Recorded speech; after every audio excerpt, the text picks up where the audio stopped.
এই বন্ধুরা, এই যে আজকে শাপলা দিয়ে ইলিশ মাছের মাথা দিয়ে, এই দেখো ইলিশ মাছের মাথা দিয়ে তোমাদের চচ্চড়ি রান্না করে দেখাচ্ছি।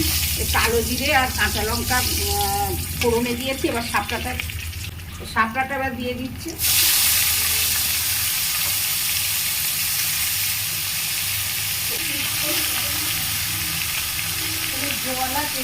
গুঁড়ো দিলাম,